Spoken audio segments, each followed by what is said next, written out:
শিক্ষকদের বিষয়ে এই আলোচনাটি আমরা আবারও সেটা পর্যালোচনা করে দেখা যায় কিনা সেটা নিয়ে ভবিষ্যতে আলোচনা হতে পারে। তবে সরকারি যে সিদ্ধান্ত সেটা কিন্তু আমরা শুধুমাত্র বিশ্ববিদ্যালয়ের জন্য কিন্তু নয়, সকল স্বায়ত্তশাসিত প্রতিষ্ঠানের জন্য তাদের যে পেনশন স্কিম সেটা সরকারি পেনশন স্কিমে থাকবে না, সেটাই হচ্ছে সিদ্ধান্ত।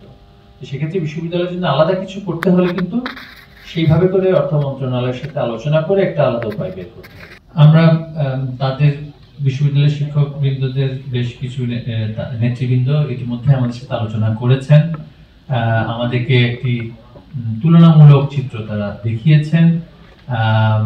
সেখানে আমরাও আমাদের পক্ষ থেকে নানান ধরনের যে অবজারভেশন সেটা আমরা জানিয়েছি, সেগুলো আলোচনার পর্যায়ে এখন আছে। কিন্তু সিদ্ধান্তটি আসলে শিক্ষা মন্ত্রণালয়ের নয়, এই সিদ্ধান্তটি অর্থ মন্ত্রণালয় সংক্রান্ত এবং সরকারের যে সার্বিক পলিসি ডিসিশন সেটির একটি অংশ। এটা আসলে শিক্ষা মন্ত্রণালয়ের পক্ষে এই সিদ্ধান্ত পরিবর্তন বা এই সিদ্ধান্তের পক্ষে বিপক্ষে কোনো মন্তব্য করা সম্ভব নয়, কারণ স্বায়ত্তশাসিত সকল প্রতিষ্ঠানের জন্য সেটি প্রযোজ্য। তবে যেহেতু বিশ্ববিদ্যালয়ের ক্ষেত্রে আলাদাভাবে বিবেচনার জন্য একটি আলোচনা এসেছে, সেটা আমরা যথাযথ কর্তৃপক্ষের সাথে আলোচনায় উপস্থাপন করতে পারি। তবে সেটা উপস্থাপন আমাদের পক্ষ থেকে যারা বিশ্ববিদ্যালয়ের শিক্ষকরা আছেন তারা ইতিমধ্যে সেটা উপস্থাপন করেছেন।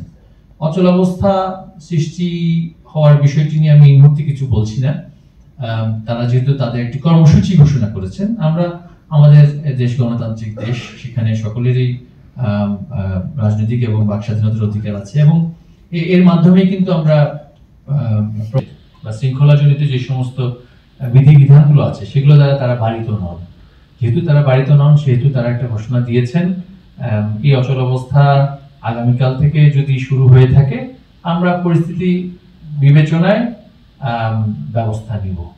এখন পর্যন্ত যেহেতু হয়নি, আগামীকাল একটি কর্মবিরতির ঘোষণা এসেছে, আমরা পরিস্থিতি পর্যবেক্ষণ করব, পর্যবেক্ষণ করেই পরবর্তী সিদ্ধান্তে আমরা যাব।